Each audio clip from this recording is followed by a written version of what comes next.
삼성 바이오로직스의 분식회계 의혹을 수사하는 과정에서 영화 같은 일이 일어났습니다. 수사팀이 삼성바이오 공장 바닥에 숨겨져 있던 공용 서버와 노트북을 찾아냈습니다.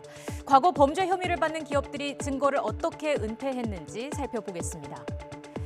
2006년 3월 현대차 비자금 사건을 수사하던 검찰은 현대차 계열사인 글로비스 사옥 9층을 압수수색합니다.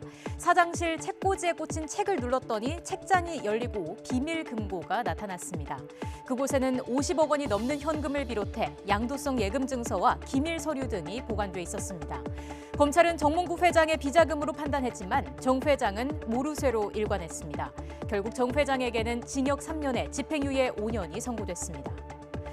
2008년 삼성 비자금 특검 때도 비밀 금고가 주목을 받았습니다. 삼성그룹 법무팀장 출신인 김용철 변호사의 폭로가 있었고 다른 내부 제보도 있었습니다. 특검은 비밀 금고가 있다는 삼성 본관과 삼성화재를 압수수색했지만 찾는 데에는 실패했습니다. 삼성화재에서 급히 폐쇄 공사를 한 흔적을 발견했을 뿐입니다. 2013년 CJ그룹 이재현 회장의 비자금 수사에서는 이 회장의 비밀 공간이 발견됐습니다. 회장 집무실 바로 옆에 마련된 이 공간은 아래층 재무팀에서 비밀 계단을 통해서만 접근할 수 있는 구조였습니다. 출입을 위해서는 열쇠 2개와 리모컨, 비밀번호가 필요할 정도로 보안이 철저했습니다.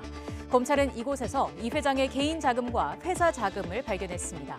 2015년 12월 이 회장은 징역 2년 6개월을 선고받았지만 이듬해 7월 형 집행정지를 받았고 8월에는 특별 사면돼서 복역 기간은 1년이 채 되지 않았습니다.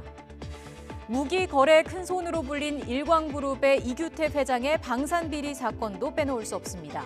이 회장은 자신이 장로로 있는 교회 안에 비밀 업무 공간을 마련했습니다.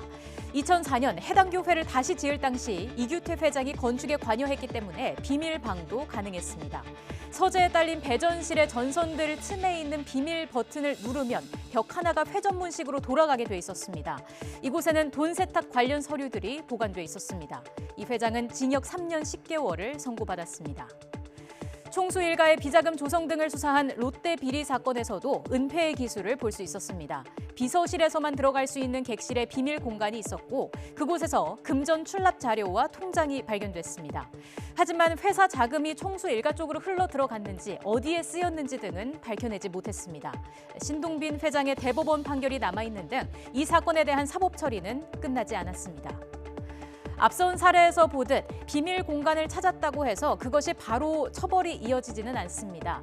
해당 공간에서 찾은 서류나 물건의 증거 가치가 핵심입니다. 이번 삼성 바이오 사건 역시 이번에 발견된 공용 서버와 노트북 등에서 분식 회계를 입증할 증거가 나올지 지켜봐야 합니다.